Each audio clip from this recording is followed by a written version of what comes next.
E do Filho e do Espírito Santo. Amém. Deus abençoe você, meu filho e minha filha, que acompanha esta direção espiritual, a imitação de Cristo.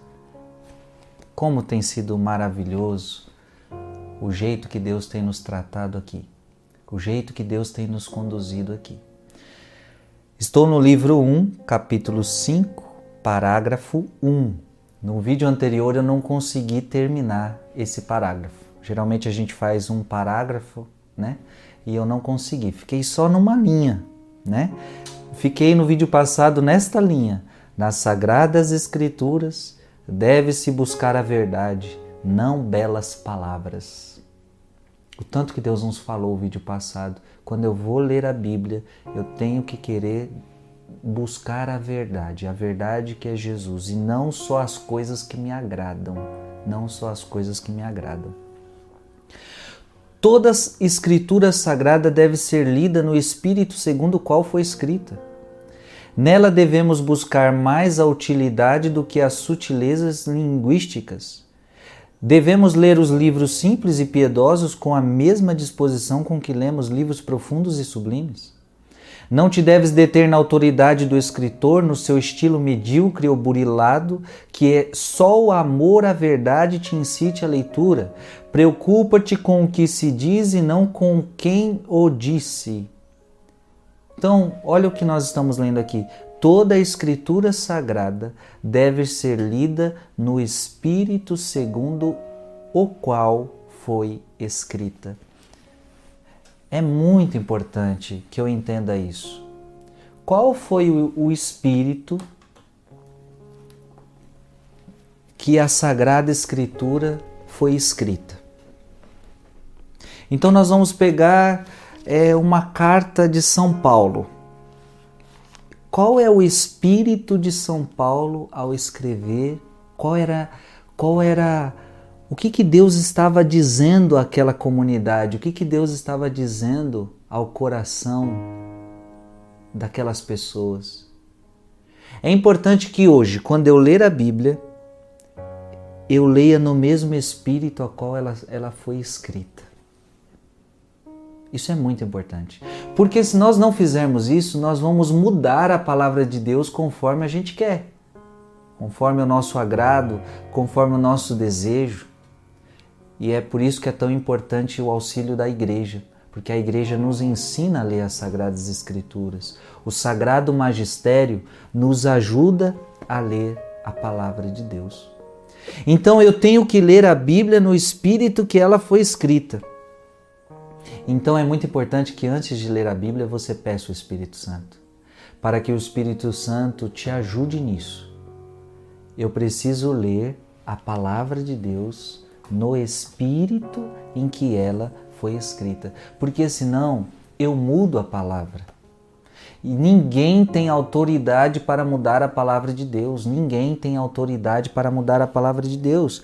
Então a Sagrada Escritura deve ser lida no espírito segundo a qual foi escrita, e não segundo o meu espírito, e não segundo o espírito de um pregador. Então nenhum pregador, nenhum padre, nenhum bispo, nem o papa, ele pode interpretar a Bíblia do jeito que ele quer. Não pode. Havia um espírito a qual ela foi escrita, e neste mesmo espírito nós temos que ler a Sagrada Escritura. Nela devemos buscar mais a utilidade do que as sutilezas linguísticas. Quando eu leio a Bíblia, mais do que ficar preso nas palavras, mais do que ficar preso nas formas linguísticas, mais do que ficar preso no gênero literário, quando eu leio a Bíblia, eu tenho que ficar preso à utilidade. Eu tenho que buscar a utilidade. Isso é fantástico. Porque tem muita gente que lê a Bíblia para estudo. Então começa a ler a palavra de Deus e começa a estudar a palavra de Deus. O que significa essa palavra no hebraico? O que significa essa palavra no grego? E isso tudo é muito bonito. É muito bonito. E se você tem condições, estude a palavra de Deus. Estude a palavra de Deus. E é um livro difícil de estudar, né? Convenhamos, a Bíblia foi escrita em hebraico, o Antigo Testamento, algumas partes em aramaico, o Novo Testamento em grego. Então, para você entender Bíblia de verdade, você precisaria ir nos originais que a Bíblia foi escrita. Então tem muita gente que vai estudar o livro sagrado, vai estudar a importância de cada palavra, a linguística e não sei o que, e não sei o que. Tudo isso é importante, mas antes de tudo isso nós devemos buscar a utilidade, ou seja, eu tenho que buscar colocar em prática a palavra de Deus. O que adianta eu estudar a palavra, entender o que significa a palavra X, palavra Y, mas eu não vivo a palavra? Então essa palavra só tem eficácia quando eu a vivo. Quando eu a vivo. Não adianta saber versículos de cor. Não adianta conhecer a Bíblia. Meu Deus, eu já encontrei tanta gente que conhece a Bíblia, mas não vive a Bíblia, não vive a palavra. Então, do que adianta? Então são pessoas que ficam presas à linguística, ficam presas às palavras, ficam presas às coisas históricas, ficam presas a métodos, fica preso a gêneros, mas não vai na essência. A palavra de Deus quer transformar atitudes. A palavra de Deus quer transformar atitudes. Deus é como se Deus deixasse um manual, um testamento, e para que nós mudássemos a nossa vida de acordo com essa palavra, vivêssemos a nossa vida de acordo com a palavra. Então a palavra é para ser vivida. Por isso a imitação de Cristo está dizendo, nela devemos buscar mais a utilidade do que as sutilezas linguísticas. Então vai ler a Bíblia? Lembra-te que é para colocar em prática.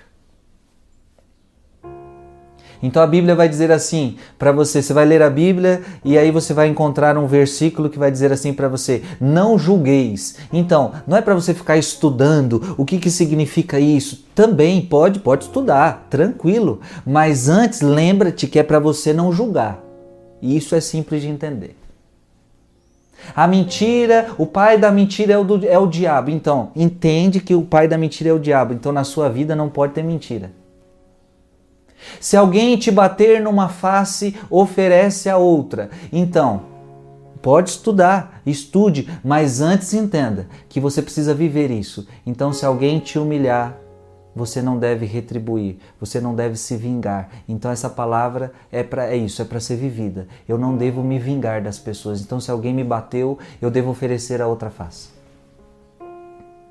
Quantas vezes eu devo perdoar, Senhor? Até 7 vezes a mesma pessoa? Não, 70 vezes 7. Então, não é para a gente ficar preso. O que é 70 vezes 7? O que é isso? O que significa essa conta matemática? Não, tá claro. Tá claro que você tem que perdoar e é isso que você tem que viver. Entende?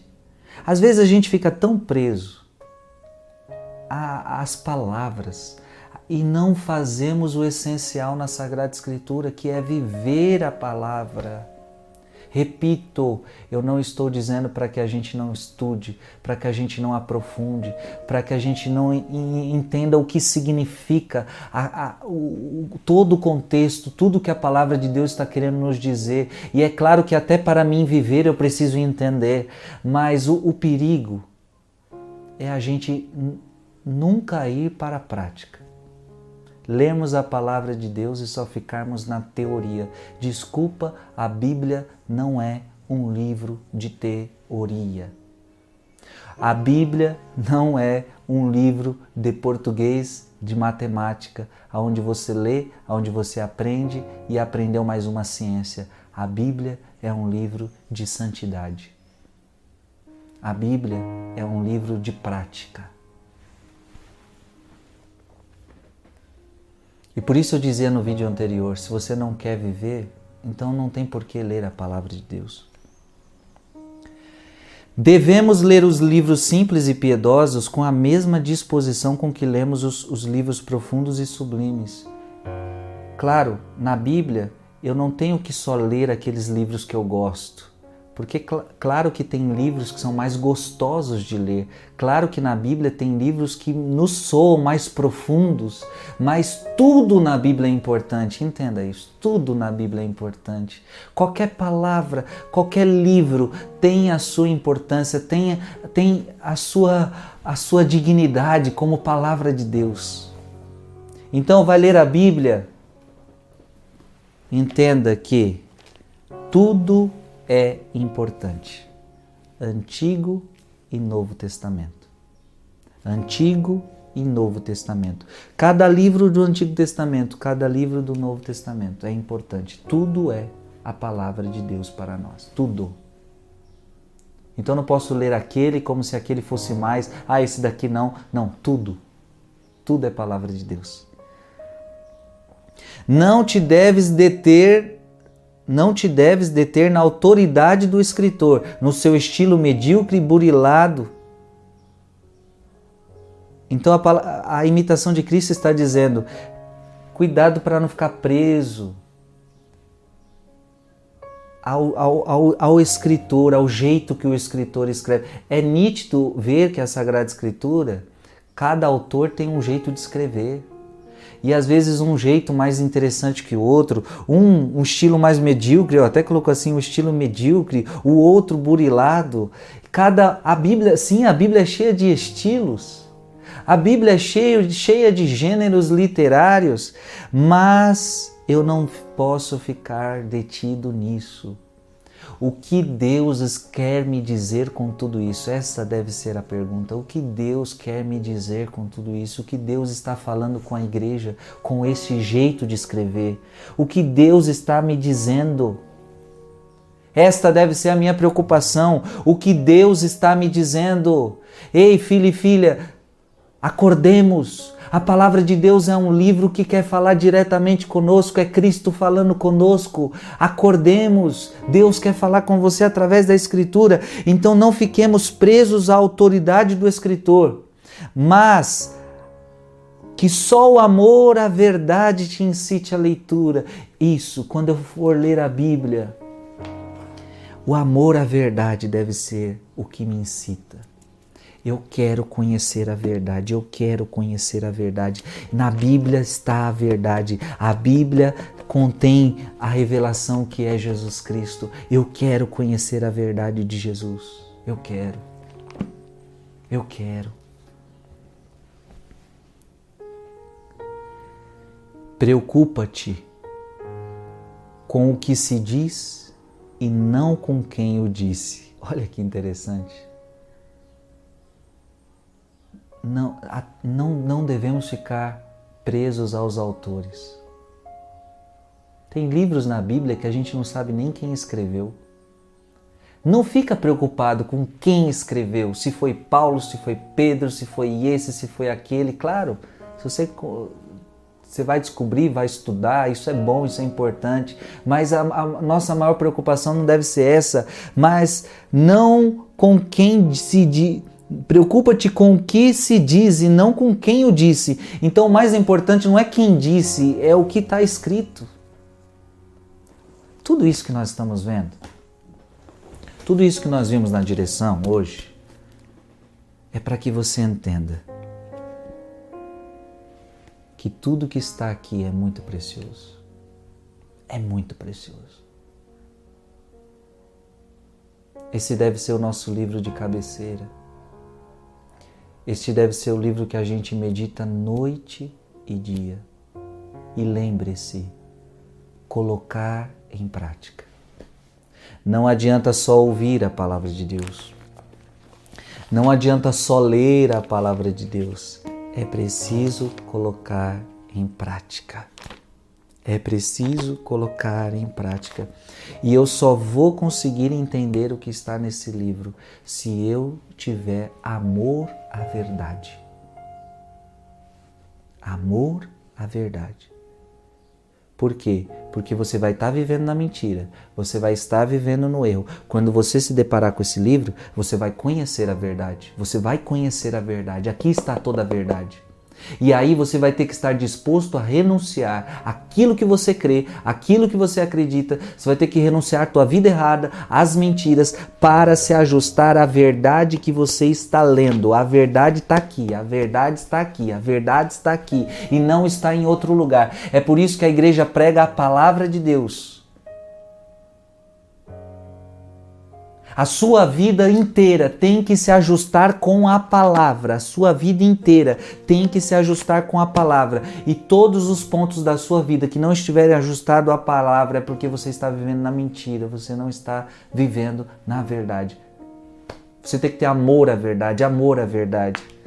Quantas vezes na minha vida eu me deparei com situações que não estavam de acordo com a palavra. Eu tenho que entender que não sou eu quem estou com a verdade, é Cristo quem está com a verdade. Ora, hoje existe uma arrogância muito grande. Eu fico olhando pessoas por aí que dizem assim, não, a igreja está errada. É como se a pessoa estivesse dizendo, a palavra de Deus está errada, agora eu tenho a verdade. Meu Deus, é uma hipocrisia, uma arrogância, é um orgulho gigantesco. Uma pessoa se arrogar maior do que a palavra de Deus. Eu quero pedir a você que você tenha toda a humildade do mundo, toda a humildade do mundo e entenda,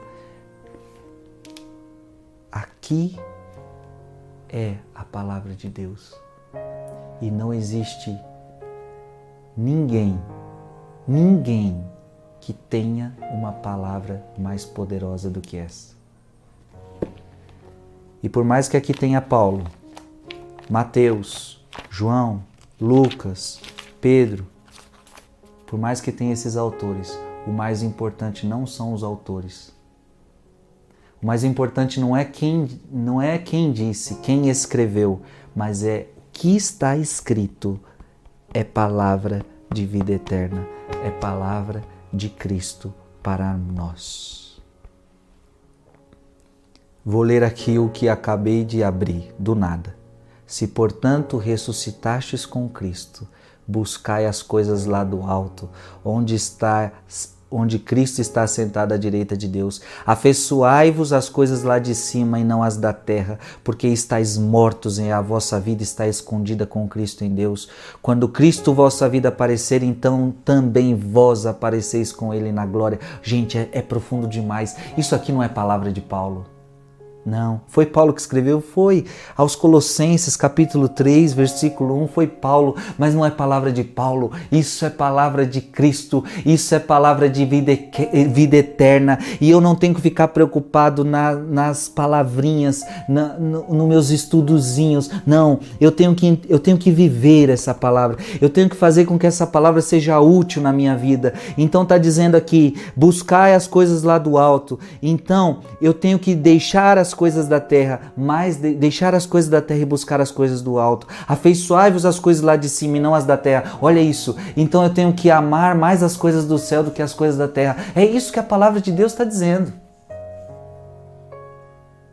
Eu tenho que ter amor a essa verdade. Eu tenho que ter amor. Então a minha vida tem que ser isso. Eu li a palavra, eu coloco em prática, começo a viver. A partir de hoje eu não quero mais. Eu não quero mais me afeiçoar às coisas desta terra. Eu quero as coisas do alto. Eu quero as coisas do céu. Deus abençoe você. Deus tem tanto para te falar através da palavra. Tanto, tanto, tanto. Que você busque a verdade. Porque quem busca a verdade vai encontrar a verdade. E a verdade não é uma teoria. A verdade é Jesus. A Bíblia é a verdade. É Jesus Cristo. A palavra de Deus quer penetrar o teu coração, quer impactar a sua vida. E quando eu me encontro com a palavra, essa palavra me transforma. Essa palavra me transforma. Que Deus te abençoe Em nome do Pai, e do Filho, e do Espírito Santo. Amém.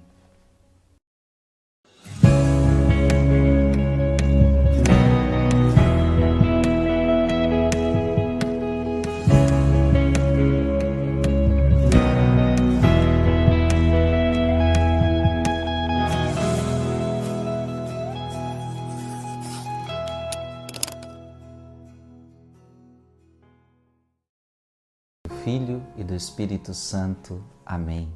Deus abençoe você, meu filho e minha filha, que me acompanha nessa direção espiritual. Estamos juntos mais uma vez com essa série, A Imitação de Cristo. Estamos no livro 1, capítulo 9, parágrafo 3. Estamos falando sobre obediência e submissão. É muito importante você ver os vídeos anteriores. São 3 vídeos sobre isso, né? Estamos no 3º vídeo hoje e acabamos esse assunto. Obediência e submissão. Como tem sido valiosa essas direções espirituais. Gostaria que você compartilhasse com seus amigos esses vídeos. Fale para os seus amigos dessa direção, porque muita gente está chegando, graças a Deus. Muita gente crescendo. Aonde vou, encontro pessoas dizendo: Frei, tem me ajudado tanto as direções espirituais, Deus fala comigo. E eu tenho certeza disso.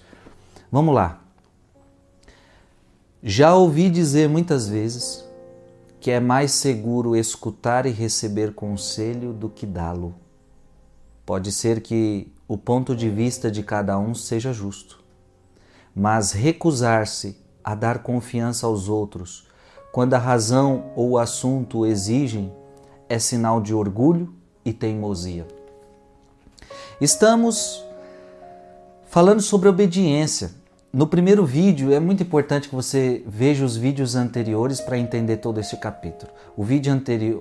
O primeiro vídeo nós falamos sobre obediência e submissão. Falei sobre a importância de obedecer e que a obediência deve ser vivida por amor e não deve ser um fardo, não, deve ser algo que deve ser prazeroso obedecer. No segundo vídeo passado, nós vimos que é difícil obedecer. Muitas vezes eu vou ter que renunciar, abandonar aquilo que eu penso para ter um coração em paz com a pessoa e dentro de mim mesmo, sabe? Abandonar aquilo que eu penso para obedecer. No vídeo passado nós falamos muito disso.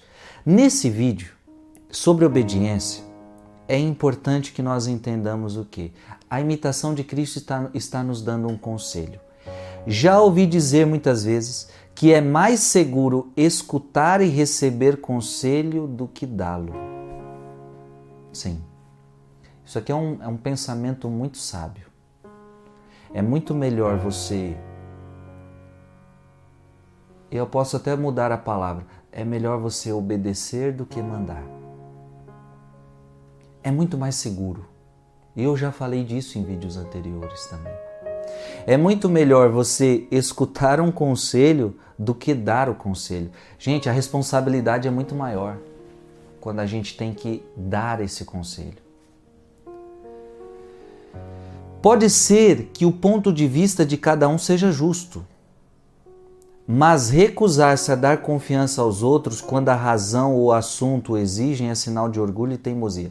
Então assim, nesse vídeo, ele até inclusive vai ser muito curto, porque já falamos tudo nos vídeos anteriores. Mas o que essa direção hoje quer nos ensinar é que você, para obedecer, vai ter que renunciar muitas vezes àquilo que você pensa. Você, para obedecer, para ser uma pessoa obediente, vai ter que renunciar àquilo que você acha. Meus queridos, eu estou na vida religiosa há mais de 10 anos. E quantas vezes, não foi uma, não foi duas, não foi 10, não foi 100, foram muitas vezes. Eu tive que fazer coisas que eu não concordei. Eu tive que fazer realidades a qual eu não achava que era o melhor para aquele momento. Mas quantas vezes a vida religiosa me convidou a fazer aquilo que o meu superior estava me pedindo. E isto me formou na humildade, isso me formou na obediência. Então, obedecer é muitas vezes abandonar aquilo que você pensa para fazer o que o outro pensa. E muitas vezes nós ficamos fixos naquilo que nós achamos. E olha o que a imitação de Cristo está dizendo. Pode ser que o ponto de vista de cada um seja justo. Ou seja, às vezes o que o superior, aquele que está acima de você está te pedindo é justo. Mas aquilo que você também pensa é justo? A questão agora aqui, nessa direção espiritual que nós queremos tratar é sobre duas coisas: orgulho e teimosia. Muitas vezes nós não obedecemos. São duas coisas que nos impedem de obedecer. Orgulho. Quem é orgulhoso não consegue obedecer. Essa é a verdade. Se você não consegue obedecer, tem dificuldade de obedecer seu pai, aquele que está acima de você, o seu patrão, professor, coordenador, sacerdote, bispo, sei lá quem. Se você tem dificuldade de obedecer, é porque você é orgulhoso. É preciso tratar esse orgulho. E o que é o orgulhoso? O orgulhoso é aquele que acha que sempre está certo. E olha, lembra do vídeo passado? O Frei falou, nunca confies em ti mesmo. A pessoa que é humilde, ela nunca confia em si mesma, ela desconfia. Mas não, o orgulhoso, eu sempre estou certo, eu sempre estou com a razão, o outro está errado. Nossa, mas o sacerdote está me pedindo para fazer isso? Não, ele está errado, eu penso certo, eu estou com a razão. Então, quem é orgulhoso não sabe obedecer. Só pode obedecer quem é humilde. E aí, meus queridos, por que então a obediência é tão importante no caminho de santidade? Por quê? Porque o diabo odeia quem é obediente. O diabo odeia, porque ser obediente é ser humilde. O diabo não foi obediente, o diabo não é humilde, o diabo não suporta quem é obediente. Eu poderia aqui trazer vários exemplos de santos para você. Santos que mostram caminhos de obediência. Os santos foram homens e mulheres obedientes. E muitas vezes fizeram aquilo que eles não queriam, mas fizeram por obediência. E quando você é obediente, você encontra a paz. Então, filhos e filhas, Deus está falando ao nosso coração. Para obedecer é preciso tirar o orgulho. E também a teimosia. Quantas vezes eu não obedeço por teimosia?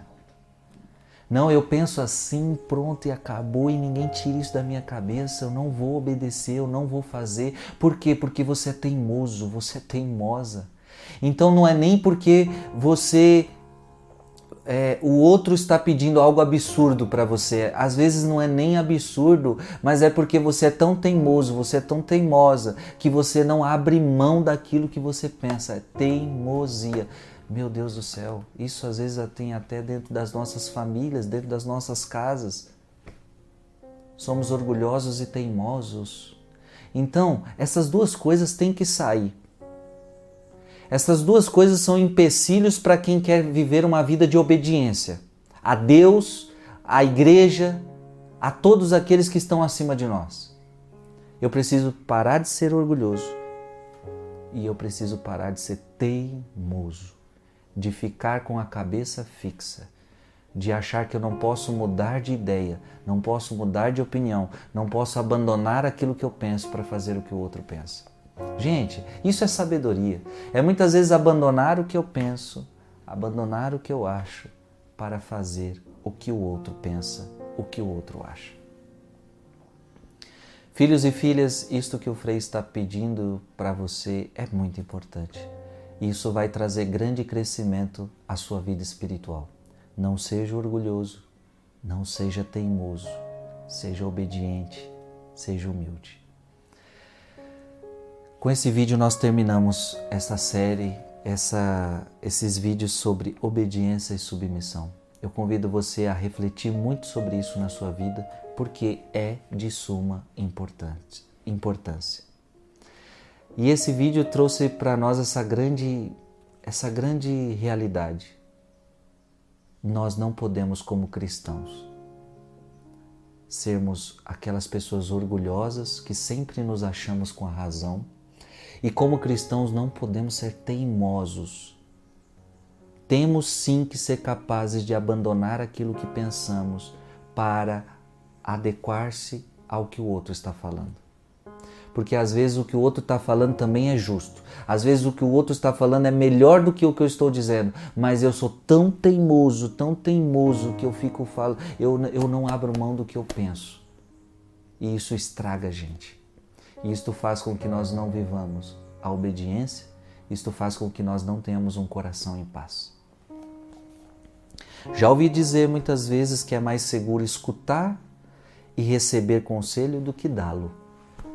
Pode ser que o ponto de vista de cada um seja justo, mas recusar-se a dar confiança aos outros quando a razão ou o assunto o exigem é sinal de orgulho e teimosia. Deus abençoe você. Abandone hoje todo o seu orgulho. Abandone hoje toda a sua teimosia. Sejamos humildes, sejamos obedientes, porque é isso que Deus espera de nós. Que Deus te abençoe. Em nome do Pai, e do Filho, e do Espírito Santo. Amém.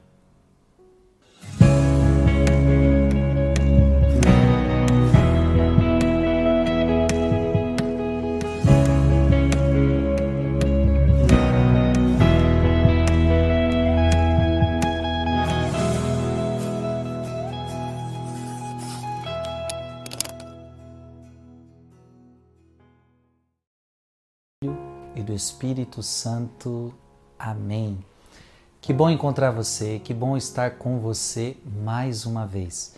Deus abençoe você que está chegando agora. Quantas pessoas estão chegando agora na direção espiritual, começaram a acompanhar há pouco tempo, começaram a acompanhar o Frei há pouco tempo.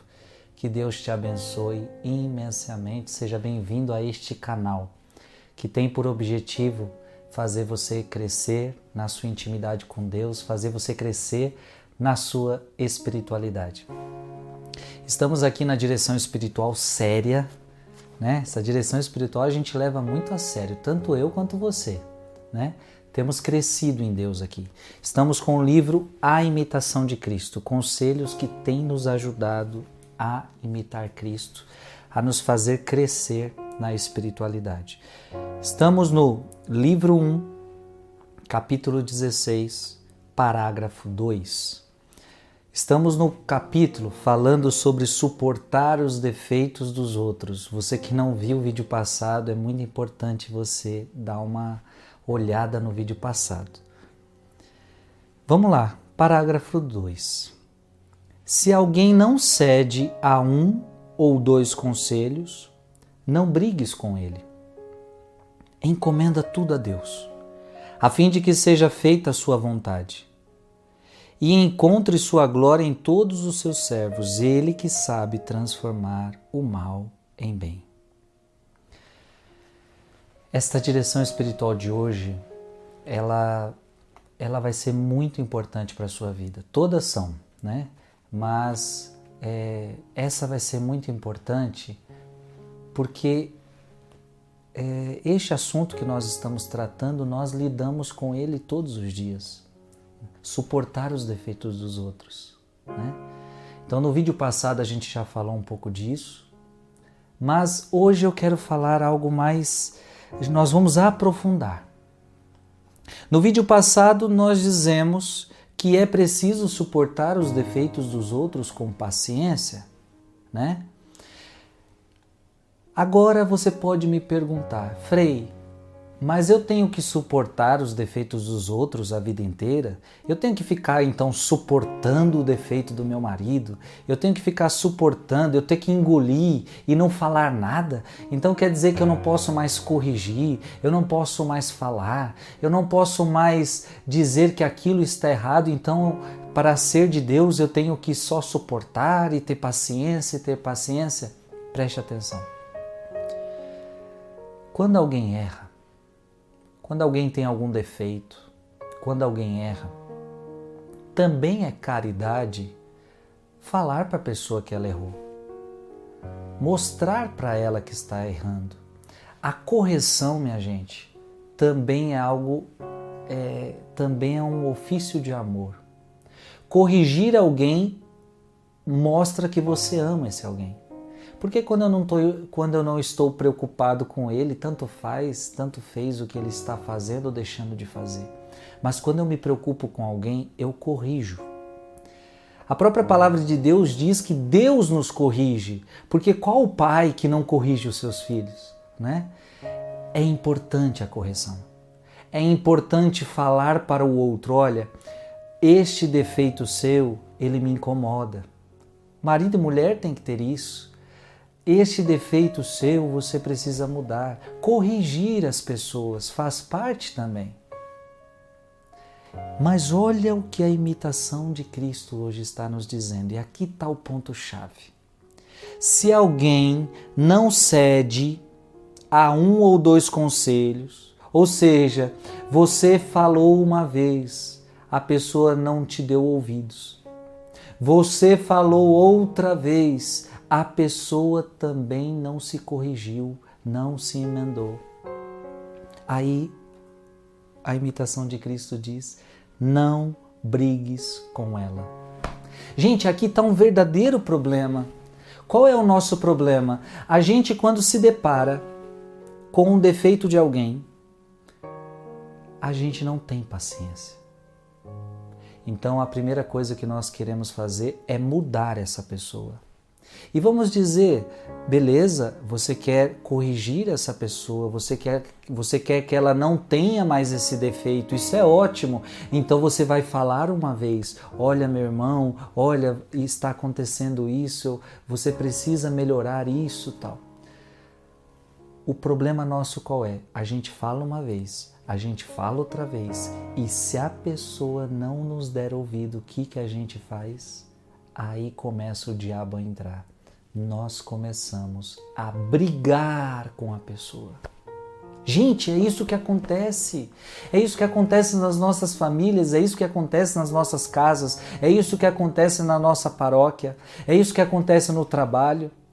Nós até conversamos com a pessoa, mas se a pessoa não nos ouviu uma vez, a gente até tenta outra. Não nos ouviu, a gente parte para a briga. E aqui está o nosso erro.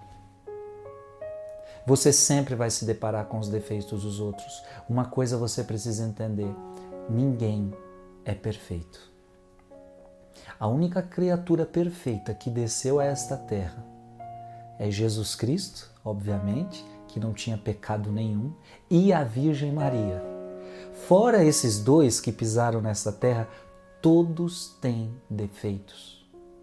Todos são imperfeitos. Então, obviamente que eu tenho que saber suportar os defeitos dos outros.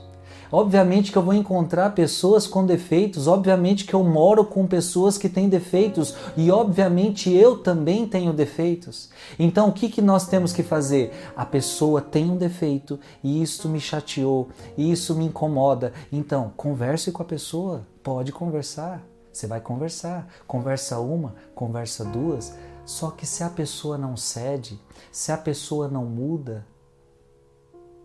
você também não deve brigar com ela. O que a imitação de Cristo está nos dizendo hoje é que a briga não resolve nada. A briga não resolve nada. Então, o pai e a mãe já falou com o filho. O filho não deu ouvidos, não adianta brigar com o filho. É isso que você precisa entender.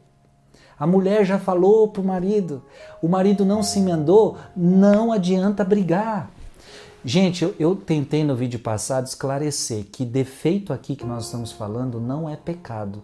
Porque no vídeo passado nós vimos que há defeitos que a gente nem consegue corrigir.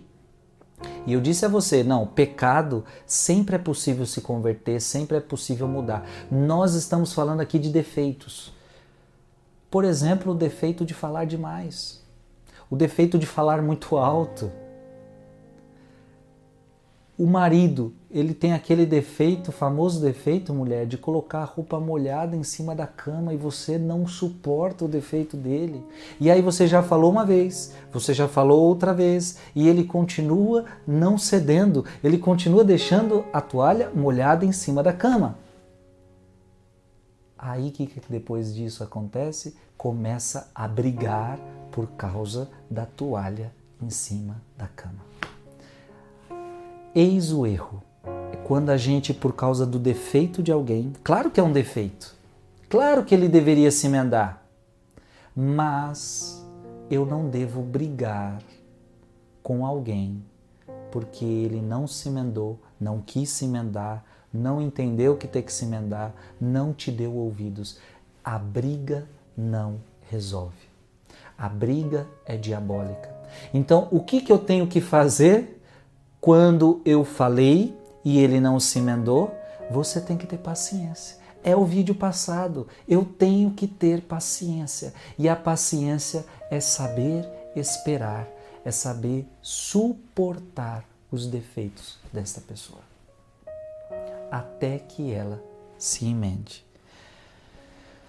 Frei, mas eu sou obrigada a suportar esse defeito por toda a vida, não tem como mudar, não tem outra forma. Olha isto.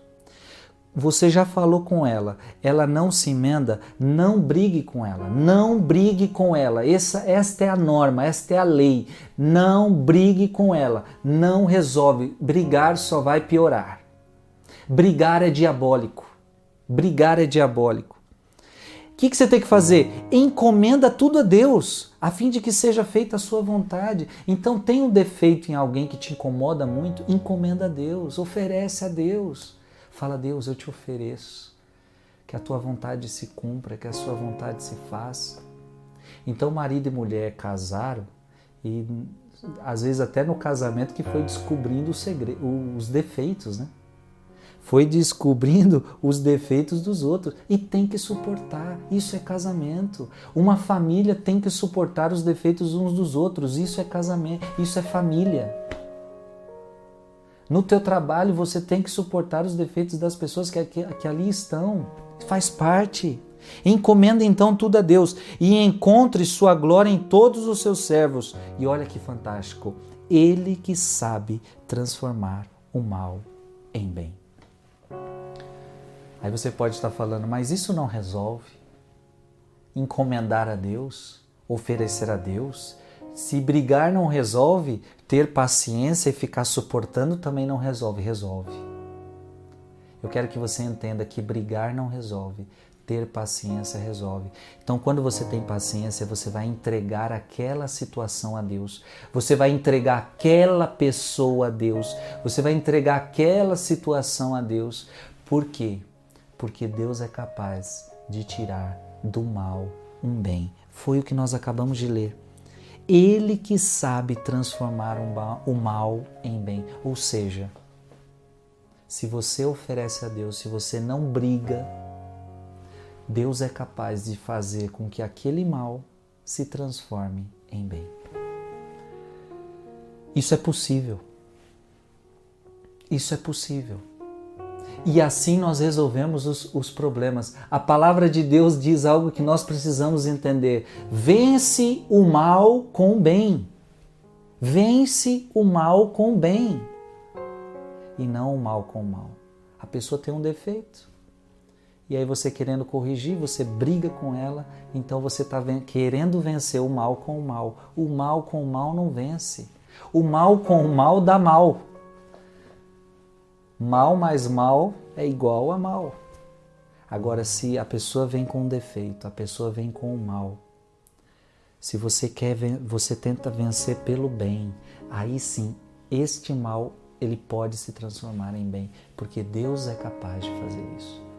Essa direção espiritual é para que você entenda, a partir de hoje, quando eu encontrar o defeito em alguém, e principalmente das pessoas mais próximas de mim, eu vou conversar uma vez, eu vou conversar duas vezes, posso até conversar a terceira, a pessoa não melhora, eu não vou mais brigar com ela, porque brigar só atrapalha mais e o diabo entra na história. A partir de hoje, eu vou ter paciência, eu vou oferecer a Deus, eu vou orar por essa pessoa, porque só Ele é capaz de fazer com que esse defeito, com que esse mal se transforme em bem, para mim e para a pessoa.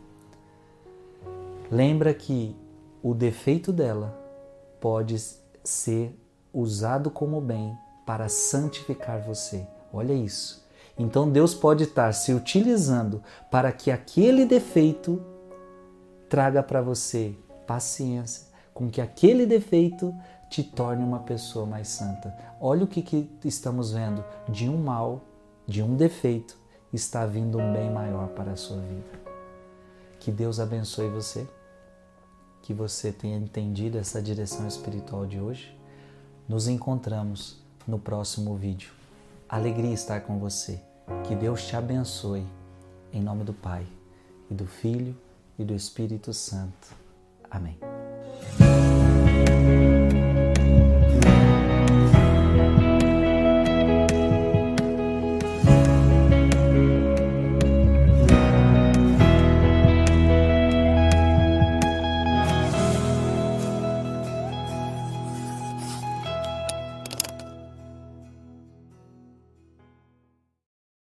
E do Espírito Santo. Amém. Meu filho e minha filha, Deus te abençoe. Como é bom estar mais uma vez com você nessa direção espiritual, com o livro A Imitação de Cristo, um clássico de espiritualidade. Não deixe de ter esse livro na sua casa, de acompanhar conosco. Baixe o aplicativo Oração Play, gratuitamente no seu celular, Oração Play, e adquira esse livro na sua casa. Filhos e filhas, nós estamos no livro 1, capítulo 6, parágrafo 2. A direção de hoje é muito sequência da anterior. É muito importante que você veja a direção anterior, porque é praticamente a sequência do que falamos no vídeo passado. Mas ao conseguir o que se deseja, porque nós falamos muito no vídeo passado sobre o desejo, né? Falamos da importância de matar os desejos para encontrar a paz interior, renunciar a si mesmo, não ter uma vida interior medíocre. Falamos isso tudo no vídeo passado e o vídeo de hoje continua. Mas ao conseguir o que se deseja, então, a pessoa que não quer renunciar aos desejos maus, aos desejos desregrados, que foi o que o Frei falou no vídeo passado, a pessoa que não quer renunciar, porque você é livre, você pode não querer renunciar. Disse no vídeo passado, nós temos desejos ruins, nós temos em nós a mancha do pecado original. Então todos nós temos tendência a fazer as coisas erradas, todos nós temos desejos errados, por mais que nós tenhamos nos convertido, por mais que nós estejamos na igreja, sempre teremos desejos maus, desejos errados, desejos perversos. Somos seres humanos inclinados ao mal, mas não somos obrigados a fazer o mal. Isso você precisa entender. O desejo existe. Satanás te tenta para você fazer os desejos errados, mas você não é obrigado a fazer aquilo que desagrada a Deus. E é por isso que a gente pode ser santo, porque ninguém é obrigado a escolher o pecado. Ninguém é obrigado a escolher desejos errados. Preste atenção. Mas se você quer, se você não renuncia, se você não quer morrer para si mesmo, sentiu um desejo, sentiu aquele desejo de se vingar e aí você faz, sentiu o desejo de trair sua esposa, você faz, sentiu o desejo de usar drogas, de se embriagar, de beber e aí você faz, você sentiu o desejo de fazer relação sexual fora do casamento e você faz, sentiu o desejo de falar mal da vida das pessoas e você faz, tudo bem. Mas ao conseguir o que se deseja, a consciência logo se sente culpada por ter seguido uma inclinação que não ajuda a encontrar a paz que se persegue. Meu Deus, como isso é forte.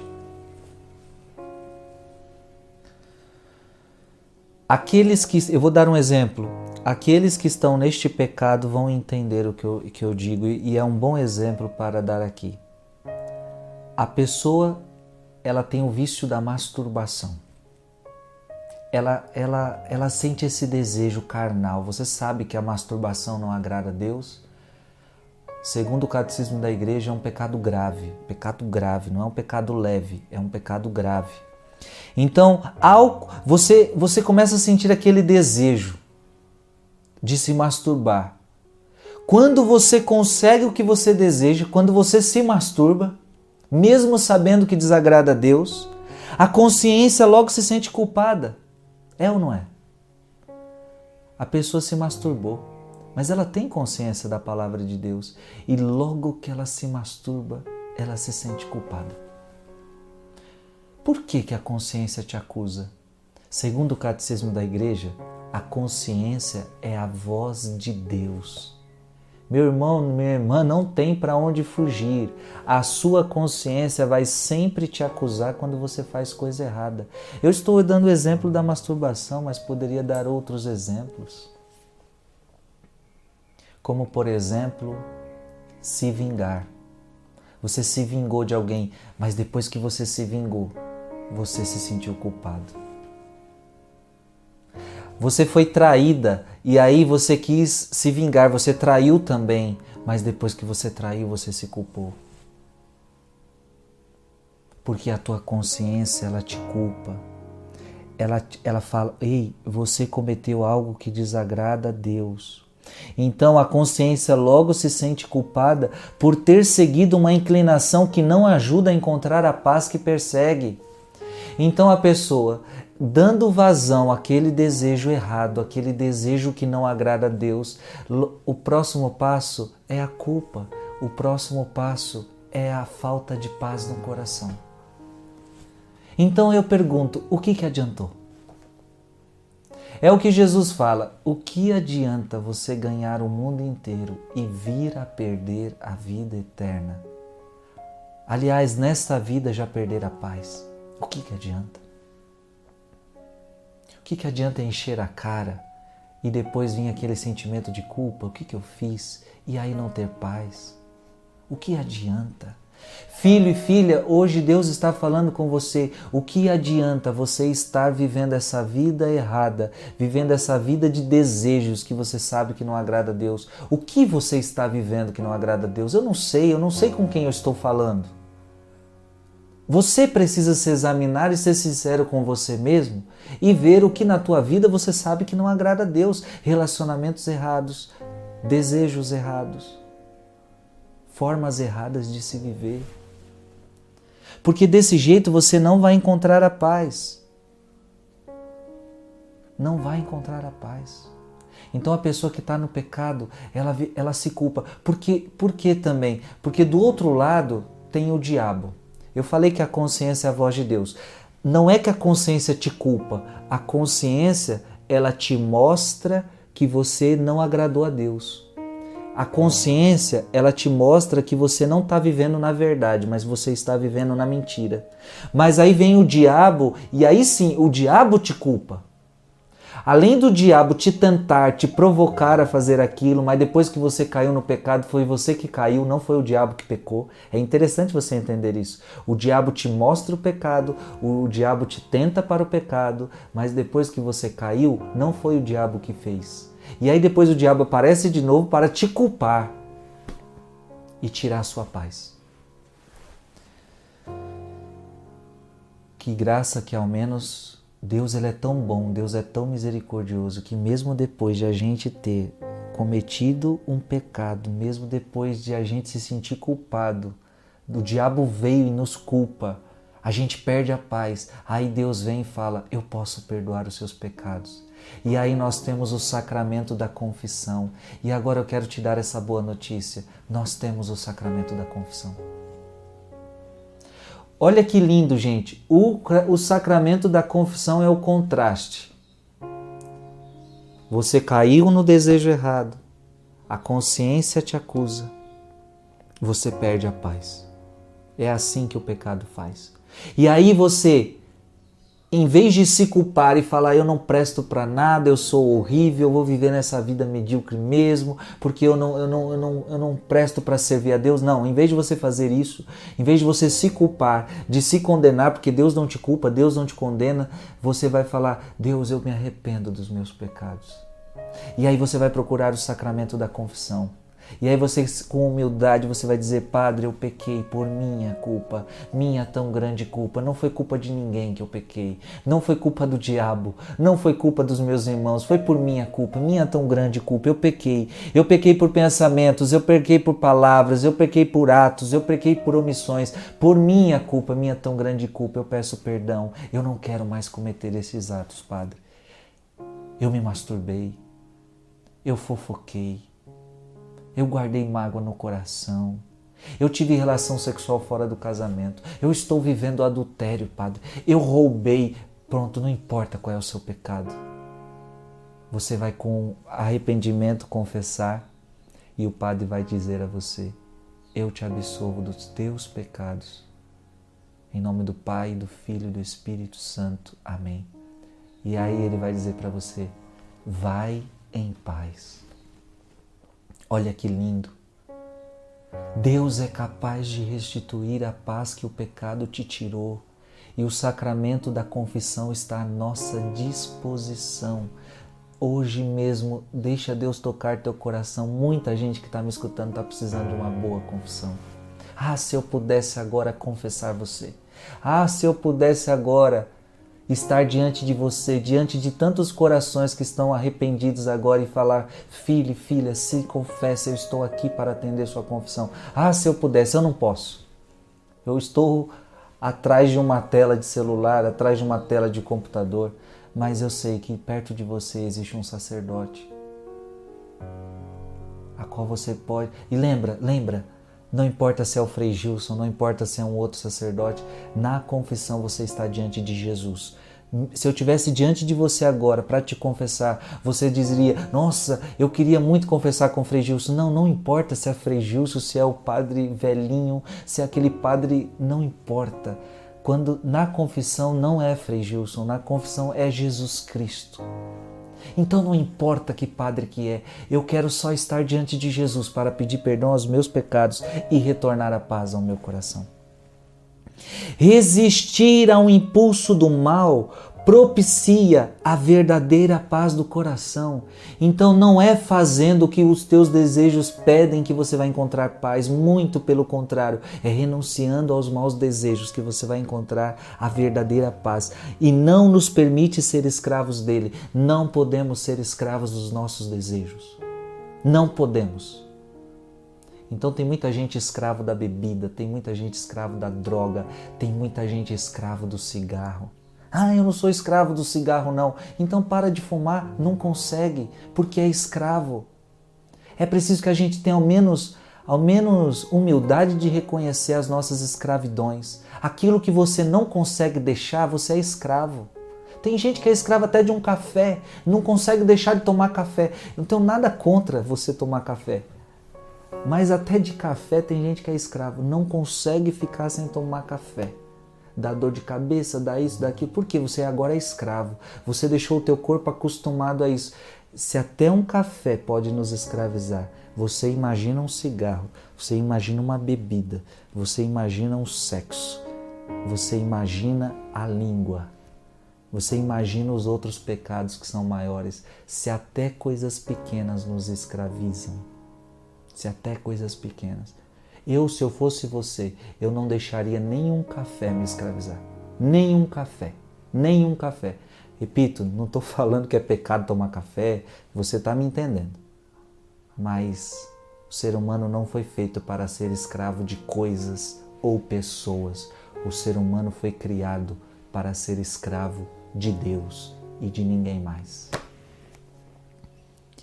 Não há paz no coração do homem apegado às coisas materiais. Quem está apegado a coisas materiais só vive em função do dinheiro, só vive em função de ter, de adquirir riquezas, carros, casas, negócios, dinheiro. Não é feliz, não encontra paz. Nem naquele que se volta para as coisas exteriores, vive só pensando nas coisas do mundo, vive só pensando nas coisas desta terra, não vai encontrar paz. Mas no coração ardente e espiritual. Este coração encontra paz. É um coração ardente, ardente pelas coisas de Deus, ardente pela Santa Missa, ardente por adorar Jesus, ardente por ajudar os pobres, ardente em amar, ardente em acreditar, em ter fé, ardente em esperança, ardente nas coisas de Deus e um coração espiritual. Sim, esse coração está em paz. Como é bom ter paz. Essa direção, ela vai trazer muita riqueza ao teu coração. Eu peço ao Espírito Santo que ele complete a obra que Deus está fazendo agora no seu coração. Deus está falando muito com você hoje. Transmita esse vídeo